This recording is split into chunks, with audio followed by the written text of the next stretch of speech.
పేదలకు పట్టాభిషేకం చేసిన నారా లోకేష్ కు ధన్యవాదాలు తెలుపుతూ లోకేష్ చిత్రపటానికి టీడీపీ నాయకులు పాలాభిషేకం నిర్వహించారు. ఈ కార్యక్రమంలో నాయకులు గాదే వినయ్, బసివిరెడ్డి, జ్యోతి బసు తదితరులు పాల్గొన్నారు. అనంతరం వారు మాట్లాడారు. ఈరోజు రాష్ట్ర చరిత్రలోనే మొట్టమొదటి ఇళ్ల పట్టా ఇచ్చిన ఉండవల్లి గ్రామంలో ఇచ్చిన నారా లోకేష్ గారికి నా ధన్యవాదాలు తెలుపుకుంటూ ఈరోజు మంగళగిరి నియోజకవర్గం మొత్తం మీద 3000 ఇళ్ల పట్టాలని గత 2.5 దశాబ్దాల కాలం నాటి పేదల కళ, ఈ ఇళ్ల పట్టాల కళ, దాన్ని నెరవేరుస్తున్న నారా లోకేష్ గారికి ధన్యవాదాలు తెలుపుతూ మన ఇల్లు మన లోకేష్ పేదలకు పట్టాభిషేకం అనే పేరుతో ఈ కార్యక్రమాన్ని ముందుకు తీసుకెళ్తున్నాం.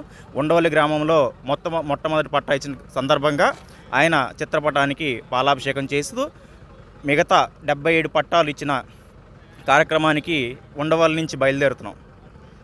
ఈ కార్యక్రమాన్ని జయప్రదం చేశారు మా నాయకులు. అలాగే నారా లోకేష్ గారు మా కళను సాకారం చేసినందువల్ల ఆయనకు ధన్యవాదాలు తెలుపుతూ సెలవు తీసుకుంటున్నాం. ప్రభుత్వం ఎన్నికల్లో ఇచ్చిన హామీలో భాగంగా మన ప్రీతమ నాయకులు మంగళగిరి శాసనసభ్యులు నారా లోకేష్ గారు మరి ప్రప్రథమంగా రాష్ట్ర వ్యాప్తంగానే కాకుండా మంగళగిరి నియోజకవర్గంలోనే 3000 మంది నిరుపేదలకి పేదల కళల సాకారం చేస్తూ సొంతింటి స్థలానికి పట్టా ఇప్పించే కార్యక్రమాన్ని మరి మొన్న 4వ తారీఖు నుంచి శ్రీకారం చుట్టడం జరిగింది. ఈ రోజున మరి తాడేపల్లి మండలం ఉండవల్లి గ్రామం నుంచి మరి ఈరోజు సీరియల్ వచ్చింది. వారికి